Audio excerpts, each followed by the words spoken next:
Ele perdeu os 4 filhos, mas nunca se deixou abater.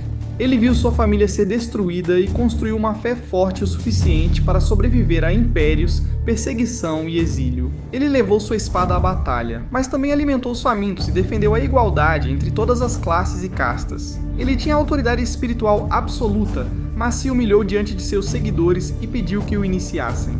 Seu nome era Guru Gobind Singh, o 10º e último guru humano dos Sikhs, e o arquiteto de uma transformação tão poderosa que mais de 3 séculos depois, seu legado ainda é instantaneamente visível na identidade de milhões de pessoas ao redor do mundo.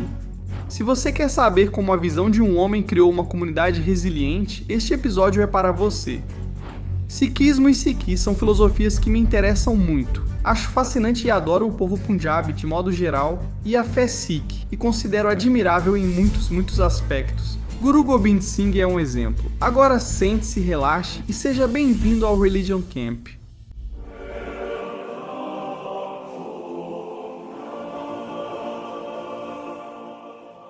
E aí, cara, bem-vindo de volta ao Religion Camp. Meu nome é Mark Gagnon, obrigado por se juntar a mim na minha barraca, onde toda semana exploramos histórias interessantes e polêmicas de todas as religiões. Sim, faço esse programa por alguns motivos. Primeiro, preciso entender no que todos acreditam. Não acho que se pode entender uma pessoa ou povo sem conhecer seu Deus. Na minha tentativa de ser uma pessoa melhor neste planeta, tento entender tudo isso. Acho também que há muito a aprender com cada grande religião. Sabe, quer você tenha crescido com isso ou não, eu realmente acho que a prática religiosa, em sua forma mais pura, geralmente é algo muito bom. E há muito a se ganhar com isso. Então, dito isso, eu tento aprender com o hinduísmo, judaísmo, cristianismo, islamismo, todos os ismos. E o sikhismo não é exceção. Hoje não vamos aprofundar na filosofia do Sikh, já fiz um episódio sobre isso, assistam se quiserem. Também fizemos um episódio inteiro sobre Guru Nanak Dev Ji, o fundador, podemos dizer, da filosofia Sikh. E esses episódios foram incríveis, mas hoje vamos falar sobre outro guru. Este é o 10º e último guru, e eu vou explicar tudo o que você precisa saber sobre esse cara e um pouco sobre toda a filosofia. Mas algumas coisas antes de começarmos. Primeiro, eu não sou Sikh, eu não fui criado no Punjab, eu tenho família Punjabi, e tudo isso é o que aprendi online, e conversando com meus amigos Sikhs Punjabis. Então, se eu deixei passar alguma coisa, por favor, não hesite em deixar um comentário. Me avise se eu esqueci de algo, não incluí, simplifiquei demais ou perdi alguma nuance. Estou aberto a aprender. Não estou aqui tentando dizer a ninguém o que pensar. Só estou tentando aprender por mim mesmo e compartilhar o que aprendo ao longo do caminho. Quero mandar um grande abraço para meu amigo Cristos. Tudo certo, Bill. Você está indo muito bem. Cristos, não temos tempo. Precisamos falar sobre o Sikhismo e o Guru Gobind Singh. Além disso, se você quiser conversar com o Cristos, tem uma ótima notícia. Temos um Patreon, patreon.com/campganon. Se você quiser conversar com o Cristos, pode falar com ele lá, certo? Tipo, você está lá conversando com as pessoas, muito ativo. Então é isso, pode entrar. Tudo certo. Se quiserem falar com o Cristos, sabem onde achá-lo, mas não é no Camp Gagnon. Tudo certo. É lá no Patreon, na fogueira, onde o pessoal se reúne. Adoraria ver vocês por lá, então entrem. O link está na descrição. Agora, para entender o Sikh, os gurus, Gobind Singh, precisamos meio que compreender todo o cenário e tentar entender o que está acontecendo e o que estava sendo remodelado. O Sikhismo foi fundado no final do século XV por Guru Nanak Dev Ji, um poeta e mestre espiritual em Punjab, que basicamente observou o mundo religioso ao seu redor. E em vez de ver beleza e iluminação, ele só via formalidades vazias. Não que o hinduísmo e o islamismo estejam errados ou sejam filosofias inferiores de alguma forma, mas que para ele mesmo e naquela época, na verdade, ele sentia que havia uma redução na conexão cósmica, que havia menos relação com o divino. Na verdade, é só cerimônia e encenação social, com pessoas usando a fé negativamente para reforçar classes e hierarquias. Então eram rituais sem significado e isso simplesmente o deixava desanimado. Ele criou sua própria filosofia para suprir a falta que via na formação espiritual das pessoas e tentar compreender o mundo espiritual ao seu redor. A afirmação central do sikhismo é simples e radical. Há um único Deus sem forma e atemporal. Essa é a principal questão. O nome dessa entidade ou desse Deus é o Eihaguru. Então, além de todas as categorias humanas, está esse ser. E todos os seres humanos têm acesso igual ao divino, sem precisar de sacerdotes, rituais, peregrinações, intermediários ou qualquer coisa desse tipo.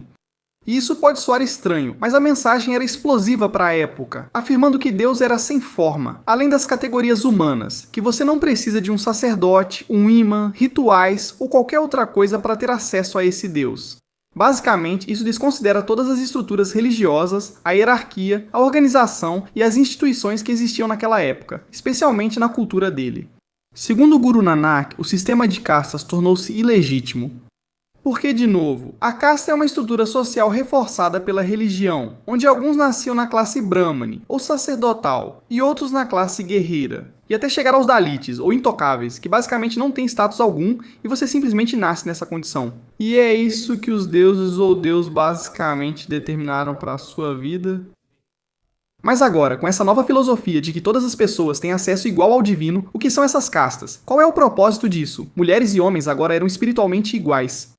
Agora todos eram iguais. Não era preciso um sacerdote Brahmani para interpretar escrituras, ou um mulá para ensinar a rezar. A salvação vinha através da devoção ao nome de Deus, da vida ética e da graça, não por meio dos sinais sociais corretos ou da realização das cerimônias certas ou algo assim. Talvez seja parecido, não é uma comparação perfeita, mas como a reforma protestante em relação ao catolicismo.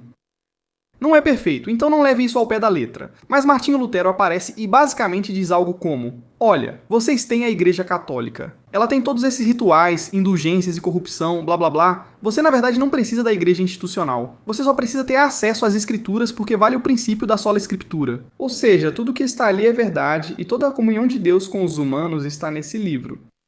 Você só precisa da fé. Não precisa fazer todas essas coisas. Tipo, só tenha um relacionamento com Deus, seja livre. E é basicamente isso que está acontecendo aqui.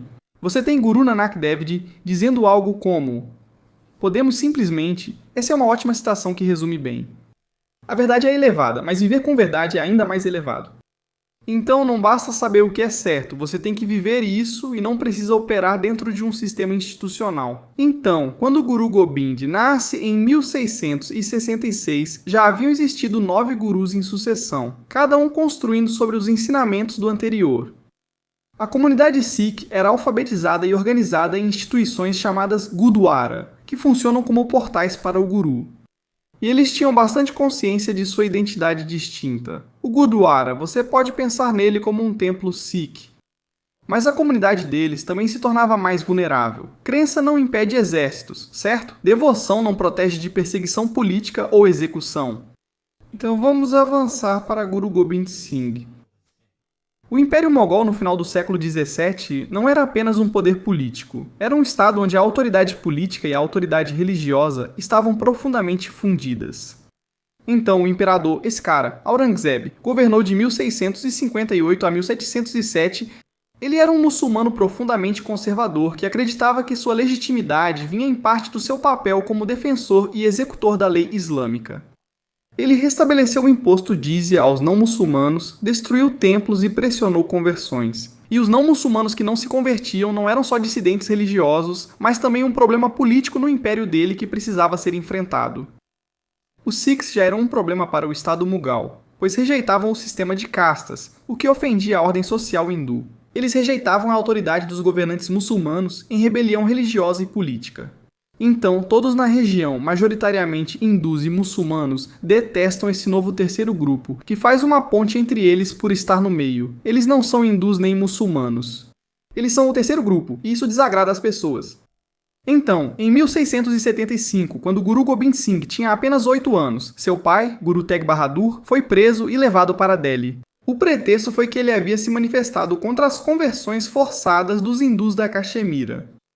E esse cara, Aurangzeb, o convocou e exigiu que ele realizasse um milagre para provar seu favor divino, ou então se convertesse ao Islã ou morresse. O líder do Império Mogol chega e diz: prove que seu Deus é o verdadeiro, adore o meu Deus ou morra. Essas eram as 3 opções, o que você preferisse, e Guru Teg Bahadur recusou todas as 3 opções. Ele não ia se converter, mas também não ia renunciar à sua fé para salvar a própria vida. Assim ele foi decapitado publicamente em Chandni Chowk, no centro de Delhi, como alerta a outros. Guru Gobind Singh assumiu como guru logo após a execução do pai, ainda criança. E de repente ele herdou essa comunidade que estava sendo sistematicamente pressionada, ameaçada e atacada pelo império mais poderoso de toda a Índia. Agora, a questão enfrentada pelos Sikhs era direta e brutal. Eles poderiam sobreviver como Sikhs ou teriam que se converter, se esconder, se assimilar ou serem mortos? A morte do pai dele foi mais que uma tragédia pessoal, foi crucial para a sobrevivência da religião deles. Foi uma crise teológica.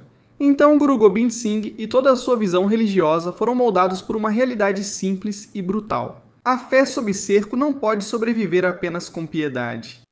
Pode parecer contraintuitivo, pelo menos foi para mim. Eu costumava achar que todos os gurus pregavam só paz e amor, que eram pacifistas e queriam iluminação e esse tipo de coisa. E isso é meio verdade, mas não é o caso no sikhismo. Tipo, Guru Gobind Singh sabia que esse era um momento em que seu povo precisaria pegar em armas e se defender, ou seriam varridos da face da terra. Ele também não foi o primeiro a promover isso. Gurus anteriores, como o Guru Sikh Guru Har Gobind, já armavam seus seguidores. E Guru Har Gobind usava duas espadas, uma representando a autoridade espiritual chamada Piri, e outra representando a autoridade temporal ou mundana chamada Miri. A mensagem era clara, os Sikhs precisavam tanto de autoridade religiosa quanto mundana. E então Guru Gobind Singh pegou esse conceito e o incorporou de forma sistemática à fé deles. Ele o tornou teológico. Ele fez disso um elemento da identidade central do que significava ser Sikh. E sua visão central era que a crença exigia disciplina e vontade de agir. Não dava para dizer que acreditava em justiça e igualdade e não agir quando esses princípios eram violados diante de você. Você não podia afirmar adorar um Deus acima das castas e, ao mesmo tempo, tolerar um sistema social construído inteiramente sobre a hierarquia de castas. Você consegue ver as dicotomias aqui, certo? De fora, a militarização dos Sikhs pode parecer o início de uma guerra santa. Mas Guru Gobind Singh nunca defendeu conversão forçada ou conquista, nem tomar mais terras, apenas para autodefesa, apenas resistência armada quando as opções pacíficas se esgotassem. Ele chamou isso de princípio do santo soldado e em Punjab eles chamam de Sant Sipahi. Você deveria ser as duas coisas ao mesmo tempo. Você deveria ser um santo no sentido de meditar no nome de Deus, viver de forma ética, rejeitar o ego e os apegos materiais e manter uma disciplina espiritual.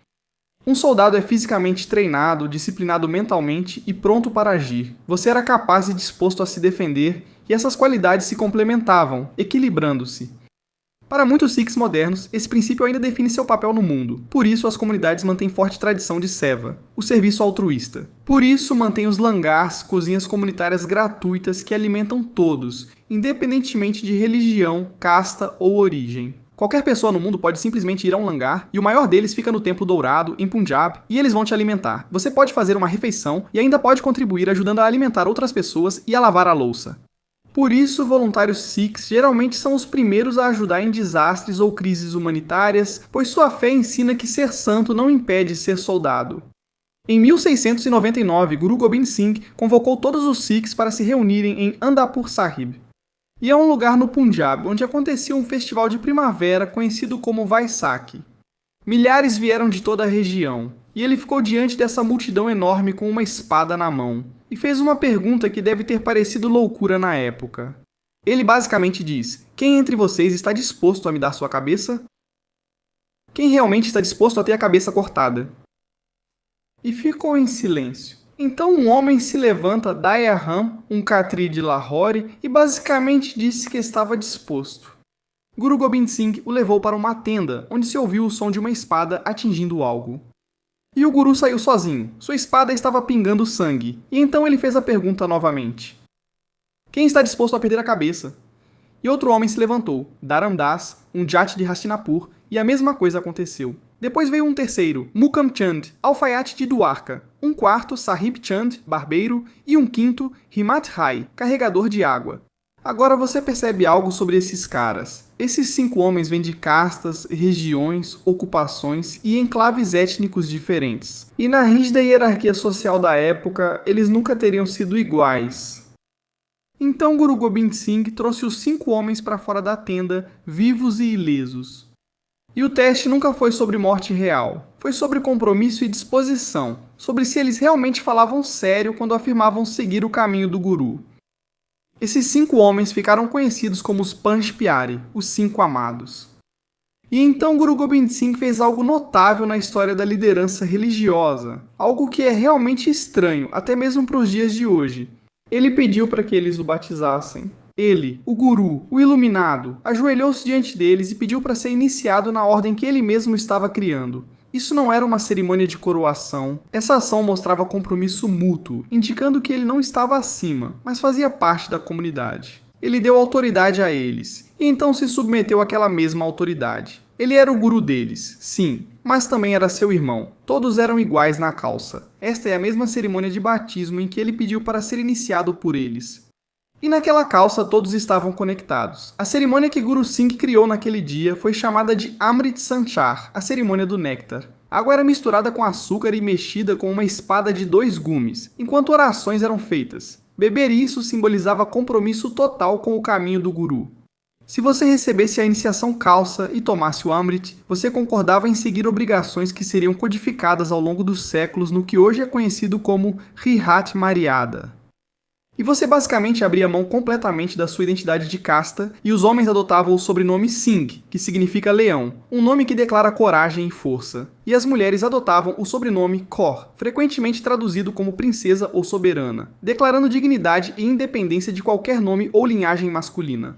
Então, hoje em dia, muitos Punjabis têm um sobrenome de família, mas a maioria deles terá um nome do meio que é Kaur ou Singh, dependendo se são homens ou mulheres. Você não era mais identificado por família, região ou casta, mas sim como Khalsa, parte dessa família batismal, sua identidade principal. E essa era uma identidade baseada na igualdade. E ao fazer isso, você também se compromete a usar os 5 Ks, 5 artigos de fé que todos começam com a letra K em Punjabi. Primeiro você tem o Kesh, este é o seu cabelo não cortado. Depois você tem o Kanga, este é o pente de madeira. E então você tem o Kara, que é uma pulseira de aço usada basicamente no pulso. Depois você tem o Kachera. Esta é um tipo específico de roupa de baixo. E então você tem o Karpan. Esta é uma espada ou adaga. Esses itens não eram apenas decorativos, mas serviam como lembretes diários do compromisso com a fé. O cabelo não cortado mostrava que você não podia esconder sua identidade quando ser Sikh era perigoso ou difícil. Era preciso se manter firme e representar seu grupo. O Kirpan é provavelmente o mais incompreendido dos 5 Ks, especialmente no contexto moderno, onde carregar uma arma é visto como uma ameaça. Para Guru Gobind Singh, o Kirpan não significava agressão, mas sim responsabilidade. Se você carregava uma arma, aceitava a obrigação de usá-la em defesa dos vulneráveis. E basicamente é simplesmente defender o que é certo e proteger pessoas que não podem se proteger, seja fisicamente ou espiritualmente, certo? Se você vê alguém sendo zombado e se você pudesse intervir por essa pessoa. Se você vê, sabe, alguém sendo intimidado, será que você conseguiria enfrentar um valentão? Ao exigir que Sikhs iniciados mantivessem os cabelos intactos e usassem os 5 artigos, Guru Gobind Singh tornou irrelevantes as distinções de casta na Khalsa. Era impossível distinguir quem era Brahmani ou Dalit. Todos pareciam iguais, todos eram Khalsa. A visibilidade era estratégica, mesmo parecendo contraintuitiva. Num clima de perseguição, seria mais fácil se esconder e se misturar. E você não consegue dizer se alguém é muçulmano, Punjabi, Sikh ou hindu, tanto faz. Mas Guru Gobind Singh recusou essa opção de propósito. Ele tornou a identidade Sikh algo visível no corpo, impossível de remover em momentos difíceis. E isso definitivamente tornou a vida dos Sikhs mais difícil e mais perigosa, mas também tornou impossível qualquer concessão. Não havia mediocridade espiritual, ou você estava totalmente dentro ou estava fora, não havia meio termo. E então, em 1704, Guru Gobind Singh enfrentou uma série de perdas que teriam destruído a maioria das pessoas. Ele vinha liderando batalhas contra as forças mogóis e seus aliados nos estados montanhosos do Punjab, e as batalhas não estavam indo bem. O Império Mogol tinha recursos, contingente e infraestrutura militar que os Sikhs simplesmente não conseguiam igualar. E após um cerco prolongado em Anandpur Sahib, ele foi forçado a deixar o local. E no meio do caos, sua família foi separada. Seus 2 filhos mais novos, ainda crianças, e o mais novo com apenas 5 ou 6 anos de idade, foram capturados junto com sua avó, Mata Gudri. E eles foram levados para Sirhind e apresentados ao governador mogol, Wazir Khan. Ele ofereceu aos meninos o que parecia ser um acordo razoável. Ele disse: convertam-se ao Islã e vivam em segurança e conforto, mas os meninos recusaram. Disseram que eram Sikhs, filhos do Guru, e que não abandonariam sua fé. Mesmo sendo crianças, eles entendiam sua identidade, o que isso significava, quem era sua família e que casta ou qualquer uma dessas estruturas performáticas que acreditavam existir não era para eles. Eles foram trancados e, tragicamente, o Wazir Khan ordenou a execução dos meninos. Agora, a história tradicional Sikh Eu não sei o que posso dizer no YouTube sem ser desmonetizado, mas basicamente foi uma morte lenta e pública que ele queria que as pessoas vissem, basicamente. Eles foram colocados dentro de uma parede, basicamente colocados lá e emparedados enquanto ainda estavam vivos. E foi assim que eles foram mortos publicamente. Quando a avó dele soube do ocorrido, morreu de choque. Nesse mesmo ano, os dois filhos mais velhos de Guru Gobind Singh, de 18 e apenas 14 anos, morreram lutando na Batalha de Shamkur contra forças mogóis esmagadoras. Eles morreram com espadas nas mãos, lutando para permitir que seu pai e um pequeno grupo de outros homens escapassem. Em poucas semanas, Guru Gobind Singh perdeu repentinamente seus 4 filhos e sua mãe. Ele já estava no fim dos 30 anos e liderava uma comunidade destruída, com toda a família já partida. Esse tipo de pressão e trauma enlouqueceria muitos, mas ele não se abalou. Dizem que, ao saber da morte do filho, disse: "O que há para lamentar? Os Khalsas são meus filhos agora. Todo Sikh iniciado é meu filho." Se ele realmente disse essas palavras, ou caiu no chão chorando, ou se você sabe, são historicamente precisas ou interpretações teológicas, o ponto é muito claro para quem lê depois. Ele não desmoronou. Ele não abandonou os Khalsa e não parou de resistir. E isso importa porque a teologia de Guru Gobind Singh estava sendo testada por sua própria vida da maneira mais brutal imaginável. Não se trata mais apenas da religião ou da fé. É a própria família dele, certo? É fácil falar sobre fé, justiça e todas essas coisas quando você sabe a vida está boa o suficiente, mas é infinitamente mais difícil quando você literalmente perdeu tudo, as coisas que são mais importantes para você. E quando a causa a qual você dedicou sua vida parece fracassar e pessoas tentam te destruir, literalmente matando seus filhos, é difícil manter a fé. O incrível é que ele não se tornou vingativo, nem abandonou seus princípios éticos ou crenças, não ficou mais extremo nem redobrou a aposta. Ele realmente permaneceu fiel ao princípio do santo guerreiro, e mesmo sob essas condições que justificariam qualquer tipo de retaliação. Então, em 1705, de uma pequena vila no Punjab, Guru Gobind Singh escreveu uma carta ao imperador Aurangzeb. E ela se chama Zafarnama, que significa a Carta da Vitória. E o título é bastante irônico porque militarmente ele havia sido derrotado, seus filhos foram mortos, suas forças estavam dispersas. Ainda assim, ele deu à carta um título como se tivesse vencido. E a carta foi escrita em persa, o idioma da corte mogol, usando as formas literárias que o próprio Aurangzeb realmente respeitaria. Ela é estruturada como um confronto moral e teológico. Guru Gobind Singh acusa Aurangzeb direta e pessoalmente de quebrar juramentos, trair promessas de salvo-conduto e matar crianças, violando todos os princípios de justiça que ele afirmava defender como muçulmano. Ele cita o Alcorão para lembrar Aurangzeb do que a própria escritura dele diz sobre justiça, e ele não implora por misericórdia, ele não pede negociação. Ele repreende o imperador como se o imperador fosse quem deveria temer o julgamento divino. Ele chegou a elogiar Aurangzeb em versos, separando o homem de seus atos como se dissesse: "Você era capaz demais." Literalmente como um pai descontente, tipo: "Ei, estou decepcionado." E é realmente um golpe de mestre em termos de retórica e estratégia e, sabe, a própria disputa de poder, é brilhante. O tom destrói a dinâmica de poder sobre a qual Aurangzeb e seu sistema foram construídos. No Império Mogol, o imperador era visto como representante de Deus na Terra. Há quase um legado divino que permeia tudo, embora isso não esteja na teologia muçulmana. Na prática, era como o governo funcionava. E, portanto, desafiar o imperador era desafiar esse tipo de ordem divina em si mesma. Mas Guru Gobind Singh escreve como se, você sabe, basicamente como se o imperador fosse só mais um cara.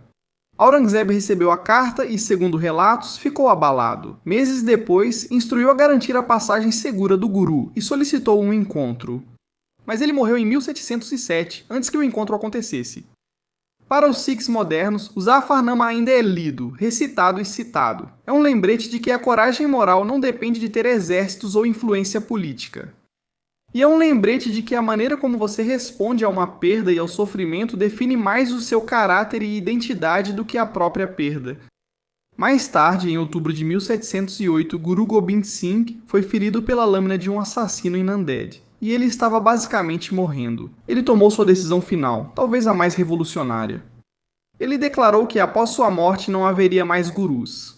Bem, deixe-me dizer, não haveria mais gurus humanos. Em vez disso, a autoridade espiritual ficaria em 2 lugares. Ela ficaria no Guru Granth Sahib, a escritura cuja forma final e definitiva ele mesmo completou. incorporando hinos dos gurus Sikhs e composições do próprio pai dele, e venerados santos e poetas hindus e muçulmanos, e o Guru Panth, o corpo coletivo dos Sikhs iniciados. Isso foi realmente inédito. Em quase todas as tradições religiosas, a autoridade espiritual é exercida por pessoas vivas, capazes de se adaptar aos tempos atuais, como padres, rabinos, monges ou imãs. Mas Guru Gobind Singh rejeitou esse modelo. Ele disse que o texto e a comunidade eram suficientes. Isso era tudo o que seu povo precisava. Não haveria nenhum indivíduo que pudesse reivindicar falar por Deus da mesma forma que os 10 gurus anteriores haviam feito. Isso significava que o sikhismo não podia ser controlado por um líder carismático nem levado a cometer atrocidades. Ele não poderia ser corrompido por uma dinastia passando a autoridade de pai para filho e assim por diante. Ele não podia ser dividido por disputas sobre quem tinha direito legítimo à liderança. Houveram líderes sikhs importantes desde Guru Gobind Singh, como comandantes militares e, você sabe, figuras políticas, estudiosos religiosos e reformadores, mas nenhum pode reivindicar a autoridade de um guru. Nenhum pode reescrever a doutrina. Ninguém pode exigir obediência baseado em autoridade espiritual nem nada disso. E é por isso que o sikhismo permaneceu relativamente unificado, apesar de séculos de perseguição, diáspora e agitação política. Não há uma figura central da qual se separar. Nenhum papa cujas decisões metade da comunidade possa rejeitar. Nenhum califado pelo qual lutar. O Guru Granth Sahib é fixo. O texto está definido e não pode ser alterado. E o Guru Panth é basicamente a comunidade, que toma decisões de forma coletiva. E na prática, o Guru Granth Sahib é tratado como o guru vivo. Ele é aberto cerimonialmente pela manhã e colocado para descansar à noite. Ele é tratado com o mesmo respeito que você mostraria a um guru humano ou a um mestre vivo. Quando os Sikhs têm uma dúvida sobre como viver, eles recorrem ao Guru Granth Sahib e leem esse texto em busca de orientação. Mas Guru Gobind Singh foi aquele que realmente pegou uma fé fundada na igualdade, devoção e vida ética e a tornou impossível de ser apagada. Ele herdou isso, é claro, como um guru, mas o legado que ele deixou talvez seja quase tão profundo quanto o de Guru Nanak, porque o que ele fez foi consolidar isso no legado da humanidade. Ele tornou o Sikh a identidade visível e inegável. O turbante, o cabelo não cortado e os 5 Ks não são enfeites culturais, formas de parecer legal ou sinalizar superioridade moral. Eles são compromissos com essa filosofia que não podem ser desfeitos. Ele tornou a identidade Sikh voluntária. A calça não é algo em que você nasce, é algo que você escolhe, independentemente de quem você seja ou de onde tenha nascido. Ele tornou a identidade Sikh comunitária. O Guru Panth, o corpo coletivo dos Sikhs iniciados, a comunidade detém autoridade coletiva, unida em sua fé e em sua identidade como Sant Sipahi, o santo soldado. E ele tornou a identidade Sikh duradoura. Ao encerrar a linhagem de gurus humanos e transferir a autoridade para a escritura e para a comunidade, ele assegurou que o sikhismo não dependesse de uma só pessoa, evitando que sua ordem fosse facilmente abalada. Hoje há cerca de 25 a 30 milhões de Sikhs no mundo. A calça continua sendo a forma ideal de prática Sikh. Os 5 Ks ainda são usados, o turbante ainda é amarrado todas as manhãs. A Kripa idealmente ainda é carregada, e o Zafarnama ainda é lido em voz alta nos gurdwaras ao redor do mundo. O princípio do santo soldado ainda influencia como os Sikhs veem seu papel no mundo, por isso são super representados nas forças armadas indianas. Guru Gobind Singh pegou os fundamentos da fé Sikh, que realmente começaram com Guru Nanak, e os projetou para resistir a qualquer coisa ou qualquer tipo de perseguição. E essa é uma breve história da vida de Guru Gobind Singh e do impacto que ele teve no mundo, especificamente através da sua codificação do sikhismo. É interessante. Perder 4 filhos e a mãe, e ainda manter os princípios mostra uma devoção impressionante. E eu não sei. Eu acho que é uma filosofia realmente interessante. Eu simplesmente gosto dos Sikhs. Eu gosto dos Punjabis. Acho eles muito legais. E eles são extremamente assim. Eles fazem de tudo para realmente te ajudar. Eu adoro o langar. Você já viu o Templo Dourado em Punjab? Essa enorme cozinha serve e alimenta centenas de milhares de pessoas por semana ou dia, o que é impressionante. Eles alimentam muitas pessoas. Quero muito visitar o Templo Dourado em Punjab, um dos meus objetivos, pois é um lugar muito interessante. E basicamente, na minha opinião, Guru Nanak Dev Ji fez um bom trabalho ao encontrar um meio termo entre o que ele via como versões corrompidas da fé e criar uma versão mais pura. E novamente, eu não sei qual era o contexto da época, não sei como funcionava na prática, mas ele meio que reformou de uma forma que ele achava que estava mais alinhada com o que é melhor para a humanidade. É quase socialista de certa forma, onde é algo muito coletivo, o poder está nas mãos do povo. Tem uma parte de alimentação, outra de voluntariado e um componente de autodefesa. Nesse sentido, estava à frente do seu tempo. Acho isso fascinante. E além disso, turbantes são meio confortáveis. Eles ficam estilosos. Eu gosto disso. Eu usei um no casamento do Akashi e era meio aconchegante, mas esquenta um pouco.